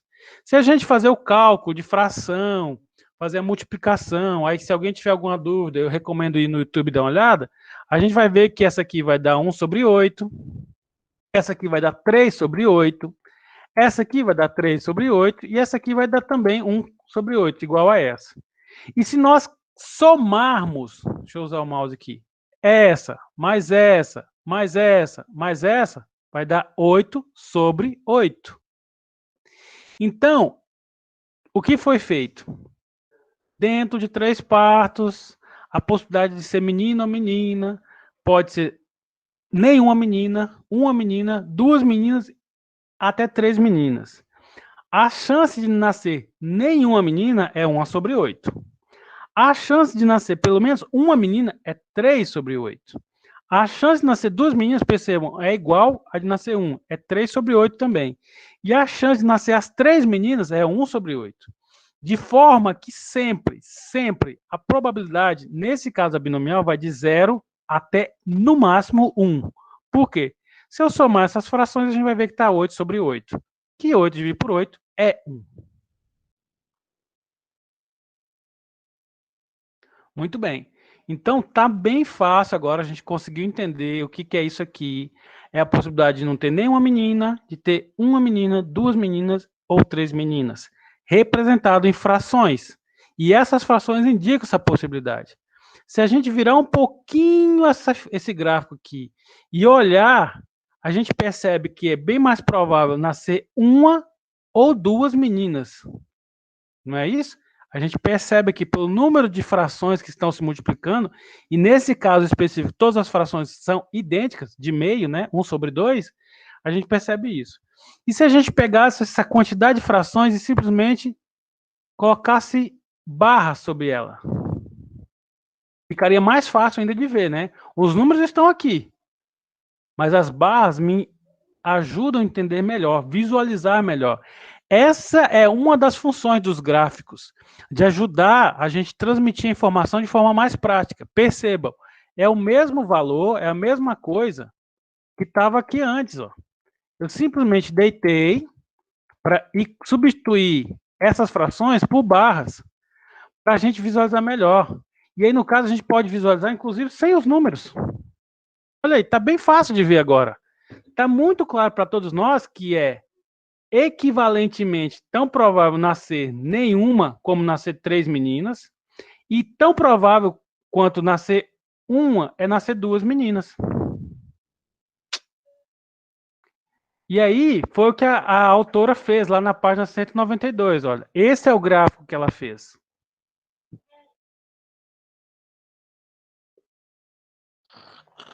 Vejam.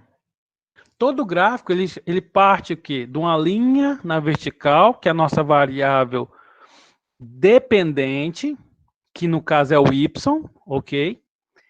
E a probabilidade, ela é maior nos casos em que eu assumo x como 1 ou 2.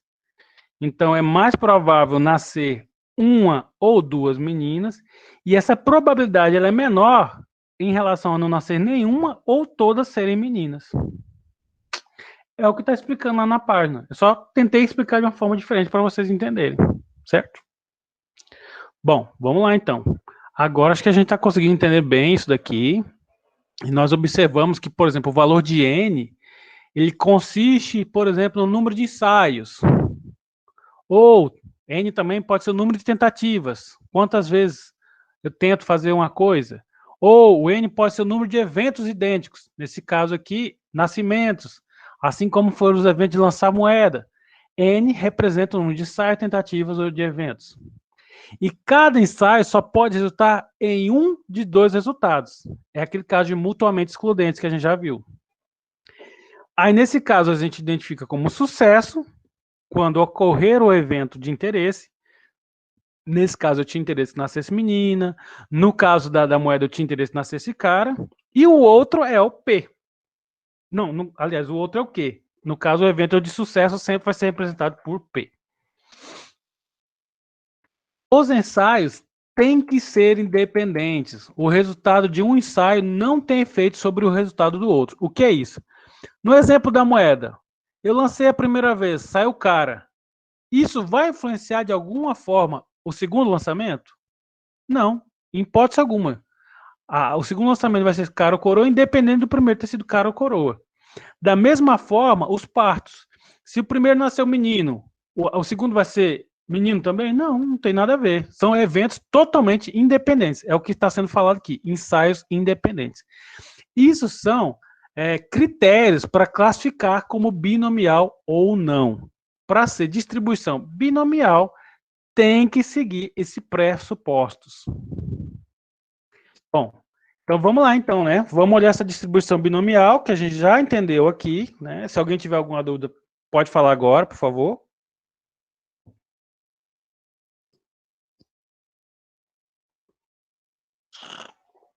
Ok. Agora vamos fazer isso sobre análise combinatória. O que seria isso? Bom, eu sei que lá a distribuição binomial impreterivelmente ocorre com dados sobre dados quantitativos e impreterivelmente sobre distribuição discreta, ou seja, números inteiros, resultantes de contagens, peso, medidas de altura.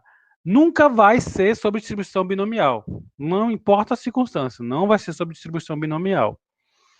E a partir disso, eu posso me utilizar das descobertas do senhor Sir Isaac Newton, né, que tem essa ilustração aí.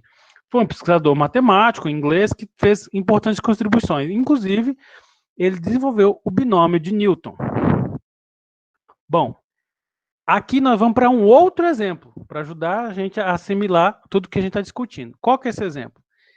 Em uma prova objetiva, existem 4 questões de verdadeiro ou falso. Então, tem a questão 1, que pode ser verdadeira ou falsa, questão 2, que pode ser verdadeira ou falsa, questão 3, que pode ser verdadeira ou falsa, e questão 4, que pode também ser verdadeira ou falsa.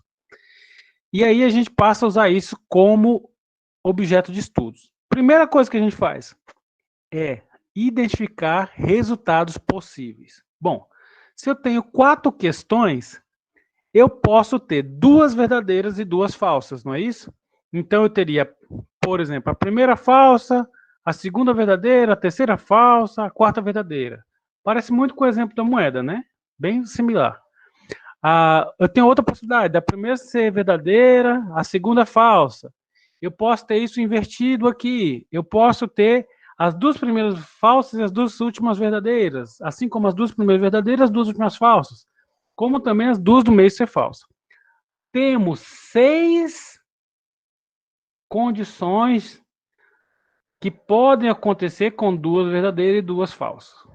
Então, como nós já vimos, nós vamos anotar isso como 6. Eu coloquei o X aqui só para entender. 6 em que P2, ou seja, tem 2 verdadeiras, e Q2, ou seja, tem 2 falsas. Essas são possibilidades com 2 verdadeiras e 2 falsas. A gente ainda tem a situação em que a gente pode ter todas verdadeiras. E aí eu tenho P4. Essa é a minha probabilidade. P4, verdadeiro, verdadeiro, verdadeiro, verdadeiro. Assim como eu posso ter Q4, que é o contrário.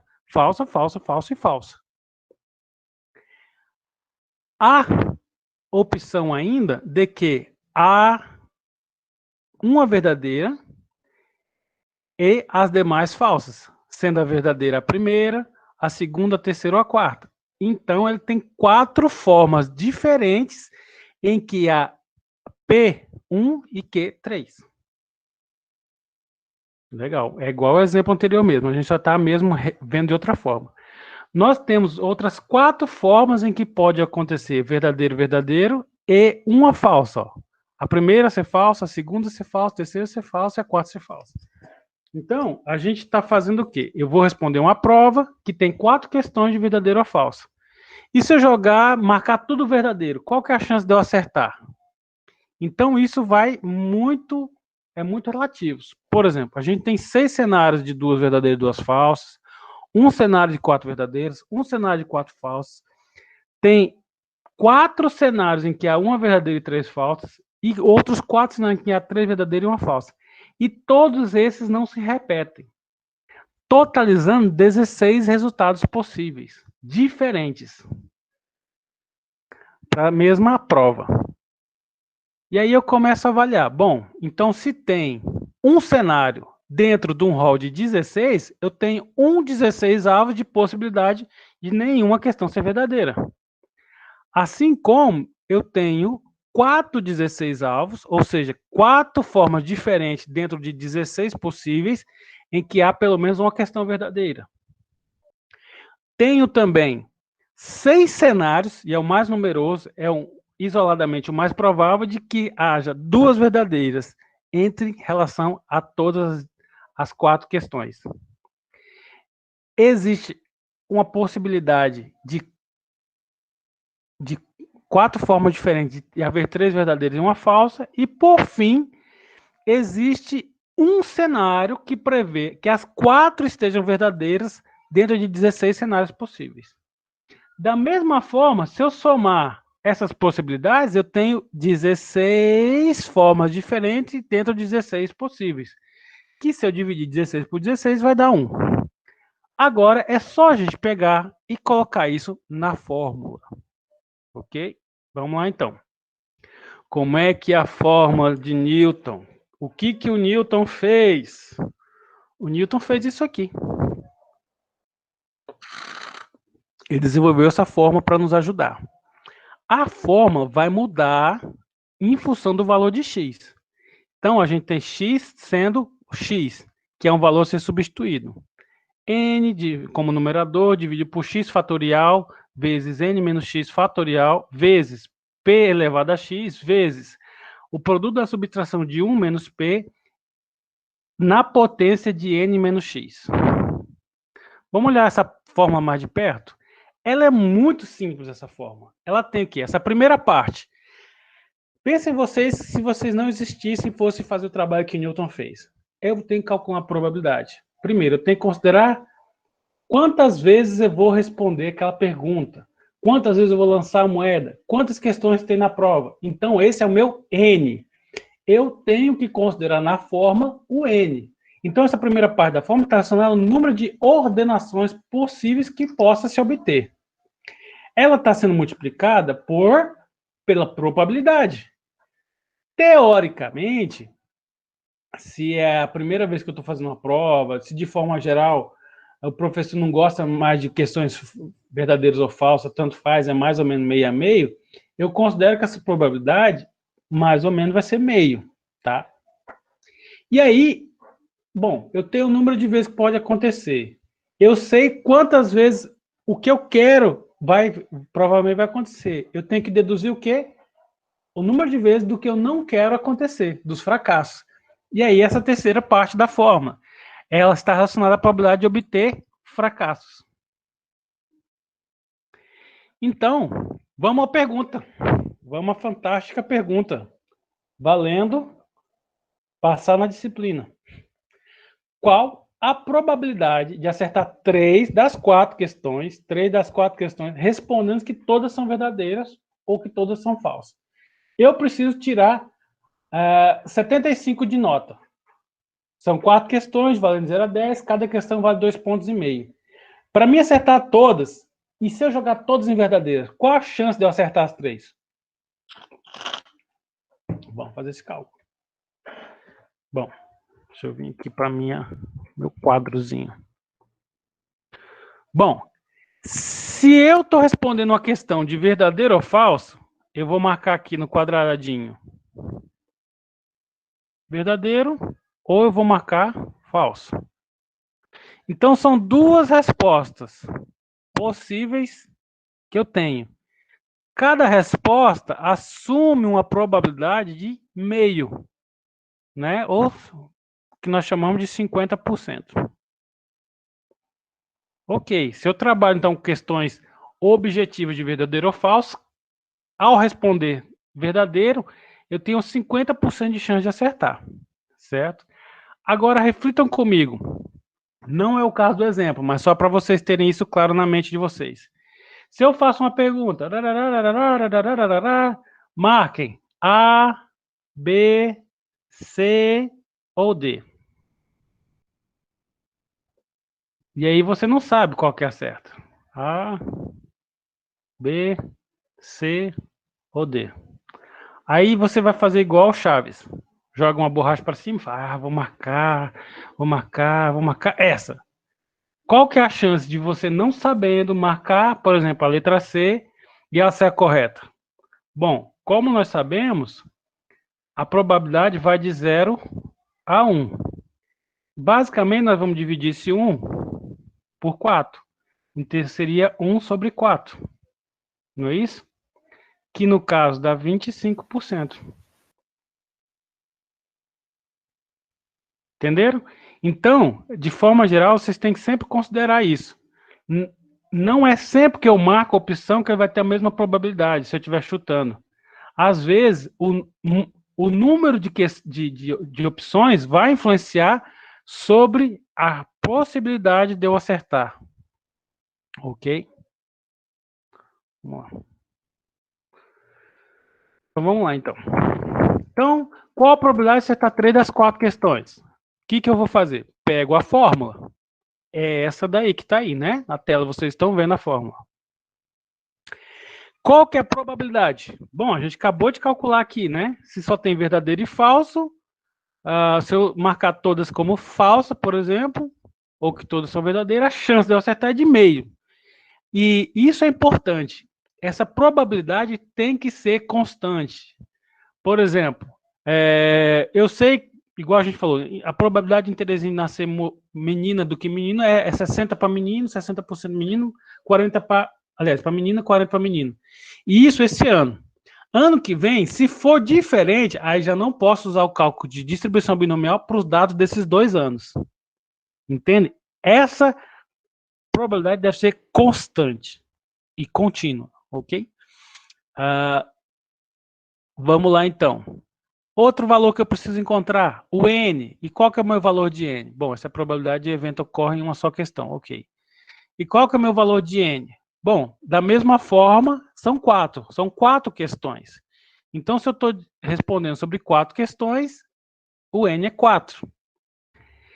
Pessoal, dica, para fazer esses cálculos, o importante é acertar esse quadro.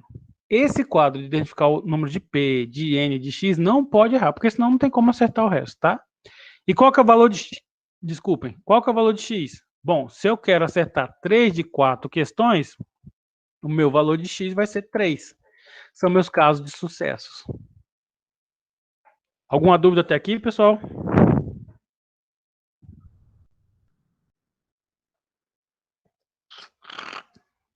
Vamos lá. Bom, então eu vou deixar esse quadro ali do lado. É o quadro que eu vou usar. A fórmula está aqui. E aí eu vou começar a pensar. Primeira coisa que eu faço, substituir na fórmula os valores de N. Como eu sei que meu N é 4, onde tiver N na fórmula, eu substituo por 4. Bom, o outro que eu tenho que substituir é o X. Então, onde tiver X na fórmula, eu vou colocar o meu 3. Que nesse caso, eu quero acertar 3 das 4 questões. Então, 3 tem que estar verdadeiras, digamos assim. Então, eu vou calcular a probabilidade para essa condição. E, por fim, eu vou substituir meus valores de P. Ele ocorre 2 vezes. No caso, a probabilidade é de meio, como nós já vimos. E eu substituo na fórmula. Pronto. Tá aí, então, minha fórmula, para mim começar a fazer meus cálculos. Eu gosto de começar pelo fatorial, porque ele tende a ser um pouco... Eu acho que metade da conta é só fazer o fatorial. Bom, então, a gente percebe aqui, na fórmula, que onde está, né, nesse quadrado de vermelho, é 4 fatorial sobre 3 fatorial vezes 4 menos 3 fatorial. E para mim fazer um fatorial, eu primeiro faço... O que significa um 4 fatorial? Significa exatamente o seguinte: 4 vezes 4 menos 1 vezes 4 menos 2 vezes 4 menos 3 e até que eu encontre um número que eu não consiga dividir. No caso, 4 menos 3 dá 1, eu não consigo mais dividir 1. 3 fatorial, como é que é um 3 fatorial? Significa, quando vocês virem esse símbolo 3 fatorial, entendam que está escrito o seguinte: 3 vezes 3 menos 1 vezes 3 menos 2. Certo? É isso que está dizendo. E quando vocês forem fazer esse cálculo em que há uma subtração entre parênteses, façam primeiro essa subtração entre parênteses para depois fatoriar, tá? Então tá fácil. 4 menos 1 é 3, 4 menos 2 é 2, 4 menos 3 é 1, 3 menos 1 é 2 e 3 menos 2 é 1. Aí eu posso também já fazer essa subtração de 4 menos 3 é 1, e aí eu já fiz o meu cálculo. Pessoal, não dá para me fazer uma aula só sobre fatorial. A gente tem que continuar na probabilidade aqui. Se você tiver alguma dúvida, eu indico vocês aí a acessar a Khan Academy, ou próprio YouTube. Qual a diferença da Khan Academy para o YouTube? O YouTube qualquer pessoa pode postar. Não necessariamente tudo que está no YouTube é certo. Na Khan Academy, ela já tem uma filtragem e quem posta lá são pessoas que entendem do assunto. Então, vocês podem ler. E aí, é bom isso? Estudar fatorial fora da aula? Com certeza. É essa a proposta. Quando a gente tem lá no plano de ensino, quando a gente tem na resolução previsto aulas assíncronas, é isso. Assim como essa imagem mostra, que cada um no seu tempo, nas suas condições, do meio que lhe achar mais conveniente, faça seus estudos e consiga tirar suas dúvidas. Aqui a gente tem um momento de interação, mas a grande jogada é vocês aprenderem na autonomia de vocês. Então, assim, eu consegui pegar esse fatorial e fiz, digamos assim, desdobrei ele aqui, né? Se vocês observarem bem, a gente tem no numerador e no denominador números iguais. E aí, para mim simplificar essa divisão, eu posso simplificar ela cortando valores que tem em cima e embaixo iguais. Eu tenho 3 e 3, 2 e 2, 1 e 1. Então, eu posso cortar do denominador e do numerador, simplificando minha equação. Aí ela vai ficar como, então? Ficou 4 sobre 1 fatorial. 1 fatorial vai ser 1. Então, eu tenho já o valor feito, que é 4. Então, tudo isso que está dentro desse quadrado vermelho, eu consegui... na calculadora tem como fazer, calculadora científica, tá? Vocês podem usar. Eu consegui resolver tudo isso que estava dentro do quadrado, como um fatorial, complexo e tal, virou o meu valor. No caso, o 4. E aí, eu já substituo dentro da fórmula. Pessoal, eu estou fazendo a equação muito passo a passo, uma coisa de cada vez para vocês entenderem, para vocês, enfim, entendeu? As pessoas que conseguirem fazer de forma mais resumida, de forma mais objetiva, sem tanto detalhamento, nas provas, nas avaliações, podem fazer também. Eu faço detalhadamente assim, para que todos os alunos consigam entender, certo? Bom, aí eu olho para esse outro lado. 5 elevado a 3. O que quer dizer isso? Quer dizer que é meio vezes meio vezes meio. Que vai ser, se vocês calcularem aí, vai ser 0,12. Que eu tenho meia maçã, divido para meia pessoa, que divide para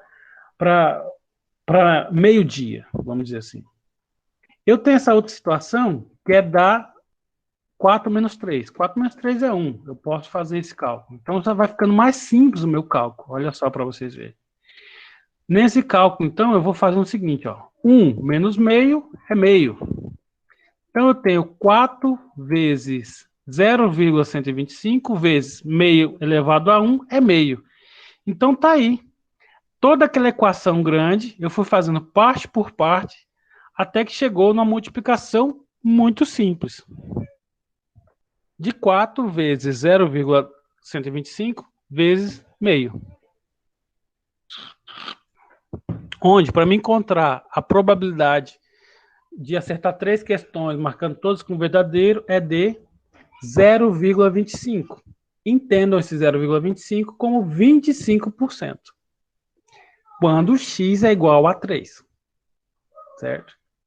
Portanto, se eu assinalar todas as questões como verdadeiras, tendo o interesse de acertar 3 das 4 questões, eu tenho 25% de chance de acertar essas 3 questões.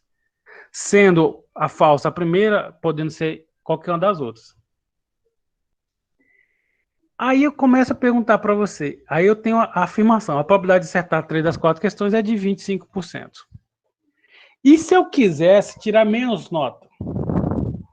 Se eu vou responder essa mesma prova, que vale 0 a 10, cada questão vale 2,5 pontos, eu preciso só tirar 5 para fechar a nota e passar de ano. Então, eu preciso acertar quantas questões?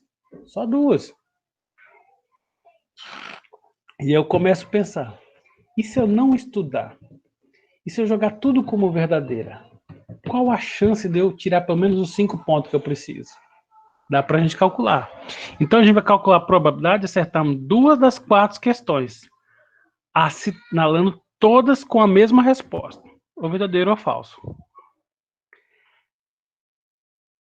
Aí eu pergunto para vocês, Gabriel, sorteia outro acadêmico, por favor.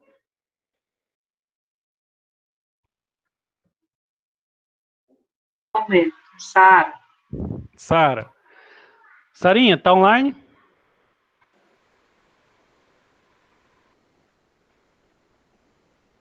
Sara. Acho que ela não está. Aí, Fia. Tá me ouvindo? Tô ouvindo. Sarinha, na sua opinião, agora, eu preciso acertar só 2 questões, não preciso acertar mais 3. É mais provável ou é menos provável que eu acerte 2 ao invés de 3? Eu acho que é mais provável. Tudo bem. Registrei aqui sua opinião. Beleza. Pode ligar agora, vamos continuar. Vamos ver se é mesmo. Vamos ver. Pode ligar o áudio, Sara. Bom, No primeiro cálculo, o meu valor de P era 0,5, o meu N era 4, o meu X era 3. Agora eu quero ver a possibilidade de acertar duas. Então, meu P continua valendo meio, meu N continua sendo 4, porque é 4 questões, só meu valor de X que vai mudar. De 3, agora eu tenho que acertar só duas. E aí a gente faz a mesma coisa. Pega a forma e vamos substituir dentro da fórmula. Como é que a gente faz isso? Substituir onde tiver o X, que é antes por 2, e todos os demais valores idênticos, e faço o meu cálculo. Da mesma forma, vou fazendo o fatorial, e no caso do fatorial, eu fatoriei o 4, o 3 e o 2, e deixei um 2 ali para mim cortar, o fatorial. 4, 3, 2 e 1, deu 24. 4 fatorial deu 24, sobre 2 vezes 2 fatorial, que vai dar 4. Tem que rever esse cálculo aqui depois. E aí eu vou fazendo etapa por etapa, certo? E aí eu tenho ali cada valor sendo feito. E aí eu percebo que a minha equação, à medida que eu for andando, ele vai chegar num valor de 24 dividido por 4 são 6, 6 vezes 0,25 vezes 0,25. Então, a minha probabilidade é de 37%. Então, corroborando com o que a Sara falou, realmente, se eu estiver assinalando 4 questões como verdadeira, querendo acertar pelo menos 2, é mais fácil acertar 2 do que 3. Na outra, a probabilidade foi de 25%. E aqui já aumentou um pouquinho essa possibilidade, né? Essa probabilidade em 12%, pelo menos, para 37,5%. Certo? Então não é difícil. É basicamente identificar os valores do quadro e fazer a multiplicação. Aí eu fiz o cálculo aqui com vocês, ó. Se eu tiver jogando todas como verdadeiro, qual que é a chance de eu acertar pelo menos uma? Acertar uma é 25%. Acertar duas, 37%. 3, 25%. Para mim, acertar as 4, a possibilidade é muito baixa. O que eu quero que vocês prestem atenção é porque aqui eu estou dizendo que a chance de eu acertar exatamente uma é de 25%. Por isso que ela é mais baixa do que a chance de acertar duas. Porque eu acertar duas, ela leva uma possibilidade de 37%. E somando tudo isso vai dar 1%. Quando eu digo uma, não, e por acaso acertar 3, não atende o meu pré-requisito. Quando eu digo é uma, é somente uma. É uma ser verdadeira e as outras 3 serem falsas, tá?